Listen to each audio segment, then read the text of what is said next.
Virgil, welcome back. How have you been these last few minutes since the last time we had a podcast together? I have been great. I have stayed in the same shirt so that it looks the same. That's great. Yeah, This is a little behind the scenes stuff. So the Guided by Faith podcast that I do, yeah. I'll batch them and I'll do like 3 weeks at a time, something like that. And there's 5 episodes Mhm. per week. And so I'll just perpetually change t-shirts. Like I'll bring a stack of shirts and like I'll do 5 in a row with one shirt and then Yeah, five with the next and everything. So my wife appreciates having to do multiple laundries just for me being in the office. Um, yeah. that's So great. we're going to dive in today talking about ultimately our aim is to talk about missionalizing our households, like ways that my house can become the station. My household can become a missionary household. But I do think a quick review of what we talked about last time, because this is launching into this and we're going to continue some of last conversation. Virgil, I had asked you, what have you been mulling over? What have you been thinking about?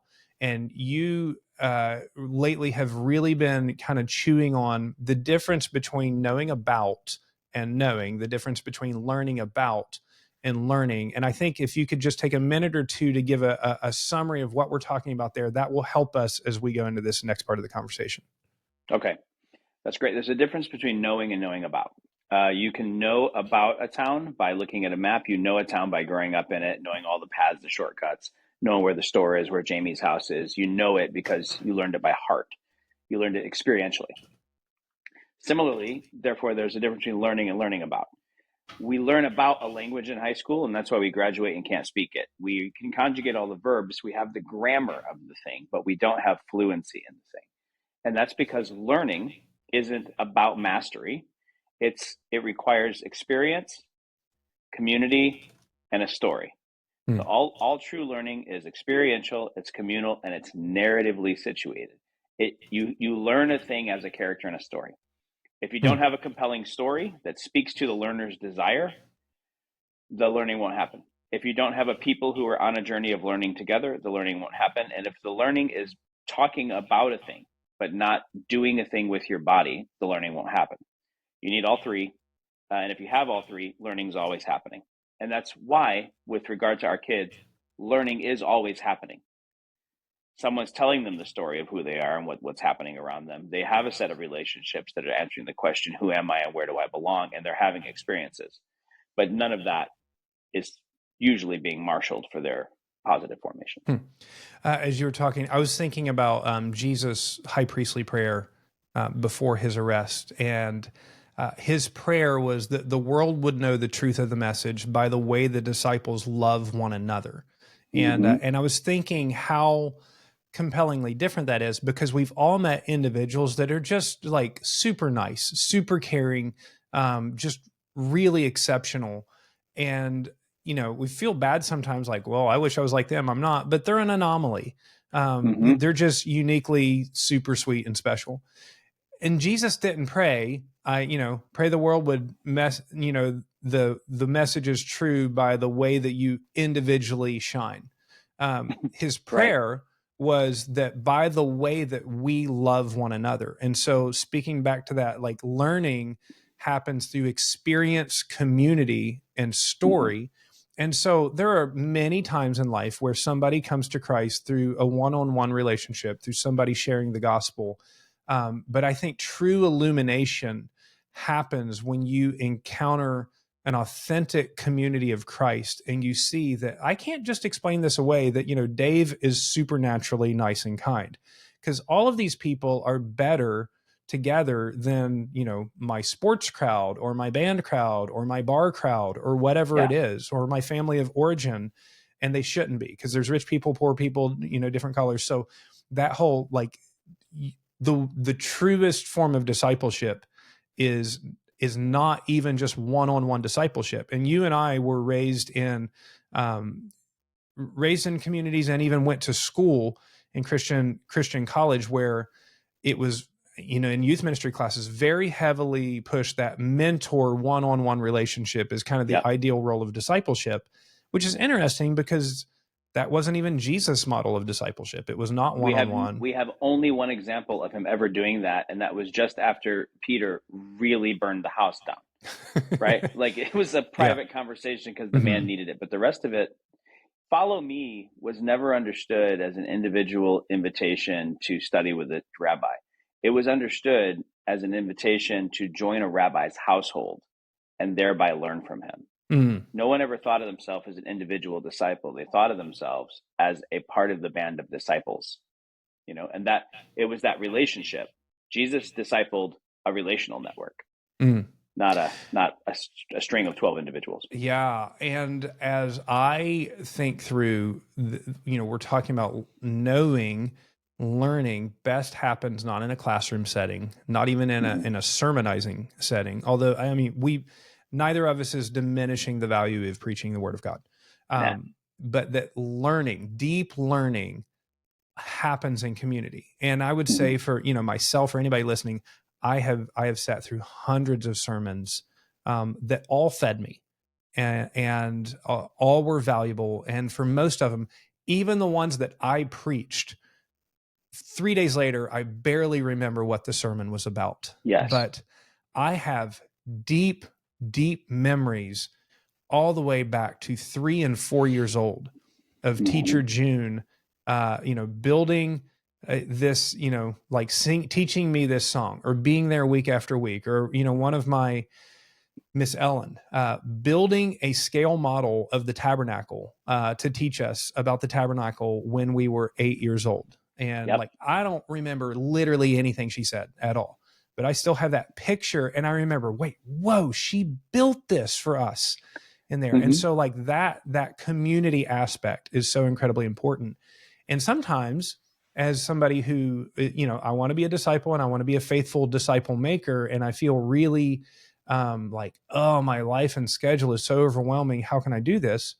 Well, it turns out that God has been really gracious because he's given me a ready-made group to disciple when I walk in the front door of my house every day. And Mm-hmm. so Yep. let's kind of explore that, missionally discipling, and making our home a mission statement, especially in light of this, like knowing and learning, Mm-hmm. and what can happen from there. So I didn't even ask you a question, but now I'm going to turn it over to you to make some kind of answer out of what I just said. So uh, here you go. I That am seems, I am a yeah. high Make level these bricks, interviewer. Okay. find your straw, and make the bricks. Yes, Pharaoh. I'll get right at it. Yeah, All man. right. I'm going to sip some Christian parenting water while I do that. Good idea. Good idea. That's good. That's holy water. Yeah. That water is actually a good segue. Oh, Can there we I go. tell you about the gathering that happens at my house every 2 weeks? And barely. Yeah. Can I? Yeah. Oh, I thought you said, did you? But Oh so no. yes, you I was like, can. I don't I know didn't how to. even I don't ask know how you to. I didn't even ask you a question. You could have literally talked about anything, and that would Whatever have I been want. appropriate Okay. for it. Yeah. Okay. So, when I'm learning something, I try to immediately practice it because learning is experiential. And so, a couple of years ago, there were a few families in this area that were the kids were struggling. They were struggling. They were struggling. Like they were staying faithful to their fellowships, but like their everyone was deactivating. Mm-hmm. And then couple of the families in the area, they were like, starting to like drift toward the what's the heresy where everybody's okay? Not Yeah, universalism, right? universalism. Drift toward a compassionate universalism, and we were worried about everybody. So we were just like, let's just have people over to the house for a gathering. And I thought, I want to try something more experiential than what we've been doing. So I'm going to limit the Bible study portion to maximum 15 minutes, maybe just 10. And we're actually going to have 7 elements in this thing. And they go from, there's 7 things that happen in a row the same way. It's a liturgy. All gatherings have liturgies. People say we don't go Mm-hmm. to a liturgical service. That just means that no one reads your liturgy, but you have Right. one. Yeah. It's predictable. The center, the one in the middle, number 4, is the Eucharist. So we build the entire gathering around the experience of the Lord's table. And we do it a particular way, and we do it this exact same way every single week. But the beginning and end are also interesting. And later on, if we have time, I'll talk about the end. But the beginning is this somebody, usually a kid, walks around with a bowl of water, and everyone puts their fingers in and touches it. They play with it, or they cross themselves, or they flat out full on cross themselves. They touch the water, and they're invited to remember their baptism. If they haven't been baptized, to anticipate their baptism and to wonder why not. Right? No one told anyone to get baptized. No one. In the first 3 months, we had 4 baptisms. I'm sorry, 6 baptisms. Wow. So yeah, and they were the teenagers. The teenagers didn't get browbeat into being baptized, but they started to ask, and their fingers asked, their bodies asked. They put their fingers in there, and they thought, why not? Why haven't I? And it opens the gathering every single week, reminding us that we are the disciples of Jesus. This is who we are. This is the story we find ourselves in. And they began to notice that they weren't finding themselves in that story, and they wanted to, right? So it's a really simple example of like an experience being leveraged to root someone in a story, right? So that's every 2 weeks. There's several other things happening in that liturgy. Every 2 weeks that's happening in our home, but every day we pray the hours. So this has been a little bit wonky since my oldest son's got dual enrolled. He's dual enrolled high school, college. So like our morning prayer as a family is all jacked up right now because everyone's got a really different schedule and calendar. Midday prayer is less wonk, and evening prayer is solid. But every night at 9:00, one of us will start singing this little chorus, Alleluia. Indy begins to dance ridiculously and just delighted to be dancing in the Alleluia. And then we might do this thing called Examine, where we do a round of thank you, a round of I'm sorry, and a round of help me, anticipating the next day. And then we recite the 23rd Psalm line at a time. We go around. Indy's 3. She's heard the 23rd Psalm so many times that she just says it by heart without ever being taught it, because she has been steeped now in the 23rd Psalm. And then we pray a prayer at the end, and we go to bed. When we don't do that, it wildly alarms my kids. Are we praying or not? Even the surly one, he's like, "Are we going to do this or what?" You know, and it's a low energy investment for me. What I had to do was insist on it. There's no deep tissue work being done there. I'm not trying to forcefully teach them. I just have to insist on the technique. That comes from judo. I can talk about that in a minute if you want to, but I have to just kind of insist on the technique. And the practice is doing the work for me in discipling the kids. It's not, I don't have to have anything really pithy to say, really brilliant to say. Occasionally I might say, hey, which line is really standing out to you? And they'll say which line is standing out to them. But what happens is, in real life, when something's scary, when something's hard, when people are lined up against them, all I have to do is say the line from the Psalm that matches that experience. And all 10,000 repetitions all come rushing back to them with the force of 10,000 quiet repetitions. All those repetitions are present in that moment, and they learn it in their bones. Wow. Happened to me too.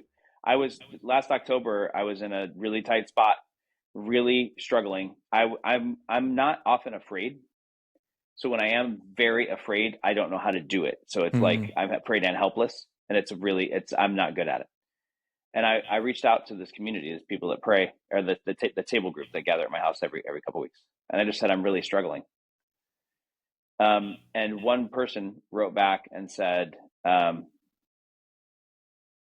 he prepares a table before me in the presence of my enemies. And I read that from that person communally, and I experienced all 100,000 repetitions of this psalm all at once, sinking down into the places that I can't reach by myself, and it quieted my soul. That's beautiful. Yeah. Sorry, I monologued a long time. I don't have a question for you. Oh, thanks. You don't have to.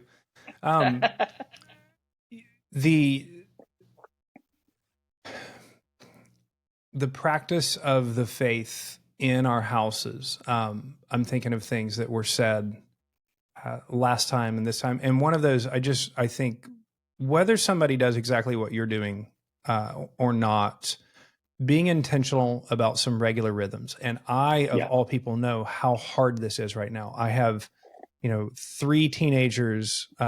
One is deeply involved in school sports right now. One is driving and working a job. The other has tons of needs. And so our rhythms are kind of chaos right now. Yeah. Like there's no predictable set schedule, except there's going to be a lot of obligations for the season of life. Mm-hmm. Um, and so kind of coming back to like, what are the pillars? What are the things that are non-negotiable? And sometimes like you want to say, well, we're always going to be in our house on Sunday night. Well, that's like, I think you have ideals and you shoot for the ideal and then you don't beat yourself up over the ideals. Yeah. But one of those are like, what are the regular questions that we're going to ask ourselves? And we're going to do this at some point in the week. And if we don't get time around the dinner table together, then we drive together. We're going to do it. Or we're going to, at bedtime, we're going to do it. And one of the ones that we just spoke on, whether this one or last one, like, what have you failed at this week? Not in a condemning Right. kind of way, but like, what have you failed at? One of the ones that at our table, what are your highs and lows? What have you learned this week? It doesn't matter if it was in school. It's probably not in school, actually. Probably not in school. Yeah. Even if it was like how to figure out this next thing on a video game, like I want you to be aware that you were learning something. And then what did you fail at? Like these kind of questions provoke a lot of stuff. And it's been really interesting. And I think this is where we start to talk missional in our households. When we invite our kids' friends over, and our kids are the ones that invite them. And praise God, my house is one where my kids' friends want to come to my house. And we've invested in some things to make that fun. Like we've invested in kind of having the house and the atmosphere where we make that fun. But we don't change those questions around the dinner table when that happens. We don't not pray together because it might make Billy feel awkward. Yes. We also don't not correct or discipline our kids when we try not to like, isolate them, but Shame them. we have we have a lot of discipline that has to happen in our house. We can't put it on mute whenever somebody's there. Right. But what's interesting is like if somebody has been a couple of times to our house for those, like what were your highs and lows this week, or what did you learn? They start to anticipate it the next time they're there. And a really cool instance of that, many years ago, you got the chance to meet a little girl that we fostered for some time. And we've stayed connected with her. When she came back last year, we hadn't seen her for like 7 years, and she's now over 18 years old, and she brought her boyfriend to come have dinner with us. They live about an hour away, but like God's grace, we've stayed connected. She put her faith in Christ in our house years ago.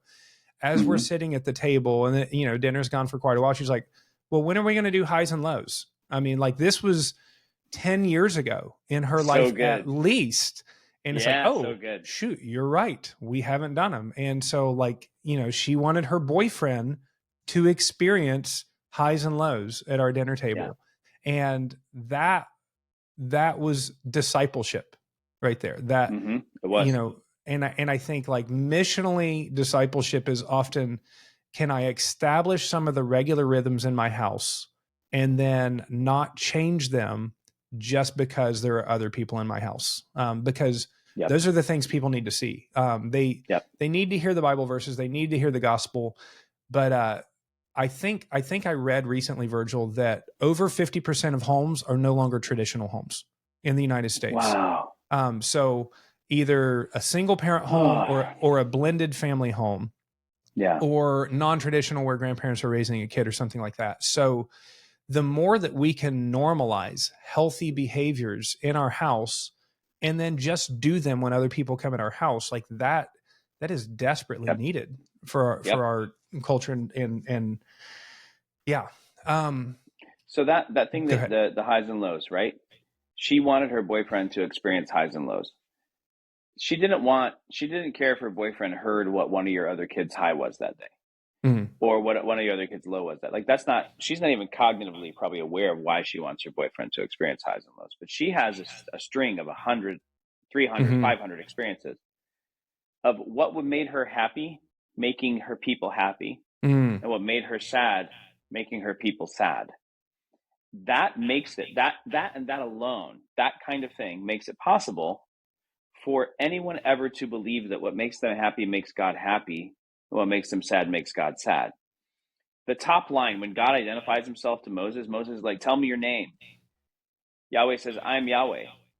Yahweh the compassionate.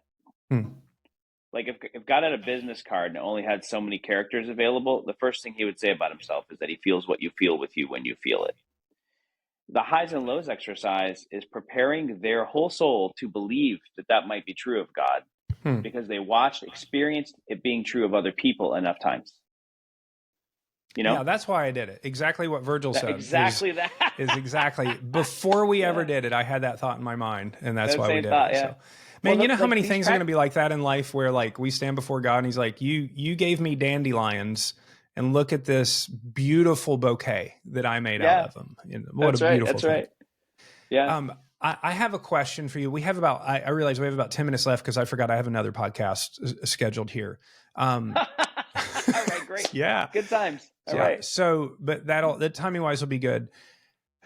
You've always tried to be very strategic in your household being missional. You've also lived in radically different environments you've lived in a 2/3 world post-Soviet country that's Islamic and no Christian churches that you could go to. You've lived in heavy Roman Catholic Spain that's becoming more and more multicultural, whether they want to or not. You've lived in the United States. In all of these, like, you have the same heart desire. I want my household to be missional. The circumstances are going to be different in everyone, and the life stations of your children, especially, what's going on in their life is going to be very different. And right now, you have a heaping load of teenagers that you're walking through with some children in the house and one in college. My question is just, can we speak for a few minutes on keeping that missional mindset, but not being fixed to a model that's going to break when all of a sudden your kid makes the school basketball team, or your child now has things that are going to take them in and out of the house? How can we embrace that? How can we look at this as a unique season of life that Lord has given us to be missional? Because I do think one of the other things we want to train our kids is it doesn't have to look exactly like it did in our house for us to obey Jesus and be the light of the world. So can you speak to that? Like, how do you hold on to that, Virgil, when life keeps changing so radically? That's good. That's good. The first thing I would say is design the experiences to be exceedingly simple. So simple, they're hard not to do. Right? So like a round of highs and lows, really simple. A round of gratitude, really simple.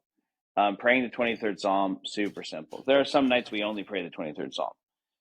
There are some nights where one person comes home late, and so when they're going to bed, I'll just like put my hand on their shoulder and say, "Hey, let me just pray for you." And I only pray the words of the 23rd Psalm because they missed it, right? But that's so simple that it's hard to miss. That would be the one thing I would say, because the simpler it is, the easier it is to adapt, both in where it goes on the clock, who gets to participate, right? All that. That's the first thing. The second thing I would say is that narrative situation is really important. So I think we talked about this in a previous podcast. Jeremy Pryor does great work with this. Pat Lencioni in his book, 3 Questions for a Frantic Family, or something like that, the title, something like that, does great work with this.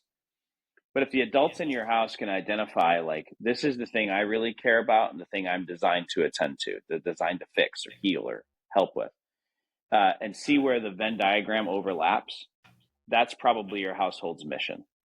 If you can find some words that match that, like for our house, it's been bless and build. I think it's probably going to evolve now to bless, build, become, right? Make that like all hands in before you do something, right? Like, we're going to go try to take care of this family. The tree fell on their house. Ready? Bless, build, become. 1, 2, 3. Bless, build, become. And you go, right? Go do the thing. If the story of who we are can stay as vivid as possible and get re-articulated over and over again, if it can become how you raise your kids. So like, when my boys were little, don't hit your brother with a truck. Do you think that blessed him? right? Mm. He destroys his brother's Lego thing. Did you build or did you destroy, right? Like let the family words and the family mission be the story that we do all of the raising of the kids in. When the schedule changes and my son Cade can't be at evening prayer because he's at robotics, then I drop him off for robotics and I say, hey, remember, bless and build, Mm. right? So off he goes to bless and build, and he's still part of the story. He's still part of it. My daughter Mia is about to get married, and she made us a little scrapbook that says "Still a Vagabond." My house is called House Vagabond. She's got things all in there that's like blah blah bless and build. And I just came back to her and I said, I love this book, but I don't need it, right? Like you're always us. And she's like, I know. I just want to stay us because Mm. it's inside us that I become me. Mm. You know, that's what you're after. Continuity of story. The experiences may change, the relationships will add and subtract, but the narrative situation is what gives you through line, gives you continuity of story. Mm. Virgil, you're really, really good with words. And I know a lot of people listening would be like, well, that would be great. But unless I just steal Virgil's, I don't know mine. I'll tell you something. This is a blessing of modern, our modern world. I've done some pretty tremendous work with Chat GPT of like, let me just dump. This is kind of what I'm thinking. And I need you to tell me the simplest possible way of saying it. And then it'll spit out something Yeah. and be like, that's good. This is not. Do it again. That's good. Yeah. Now, can we do it in 4 words? Can we make an acronym out of Uh-huh. it? So like Yeah. one of the, there were some things that I gave it and I was like, I like these, but they're not going to stick. I want to put a sign up by my dinner table of values in our house. And so I gave some different things and the words didn't match, but it spit Mm-hmm. out a couple of different options. And one of them was an acronym HEARTS. And so let's see if I can remember. It was honesty, um, encouragers, like Mm-hmm. encouragement, adventure, respect, thoughtfulness, and service. So like these are like, because these Beautiful. are the things that I want. I want my kids to have integrity. I Yep. want them to be encouragers because especially as they get to their teenage years, put downs are the default, but we want to be Yep. the people that build people up and speak highly. But we want a fun house. So adventure, like we're a family, like we Mm-hmm. want adventure together. Like the thoughtfulness. My word was generosity, but doesn't really work as an acronym.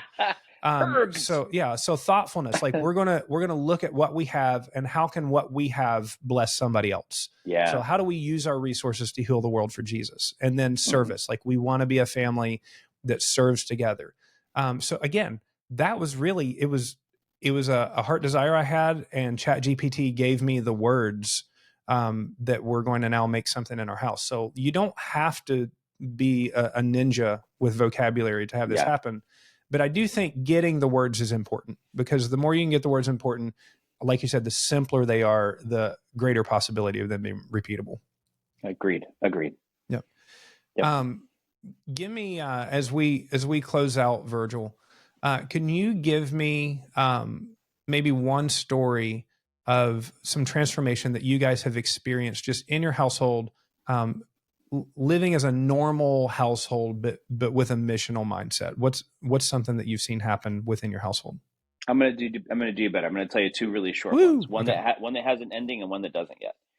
We were at the Christmas lights display in Malaga, Spain, and my son Cade is delightful and wonderful and compassionate and has a whole bunch of holes in his character like everybody else does.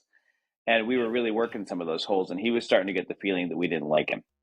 Um, so we're seeing the Christmas lights. It's a big deal. We're starting to leave. There's a beggar in an alley. He's got a cup. He's got change in it. And I see him. Cade sees him. I see Cade see him. Cade looks back at me, and I give Cade 10 euros, which is more money than Cade's ever held in his hand at that time. He Mm. was maybe 7 years old.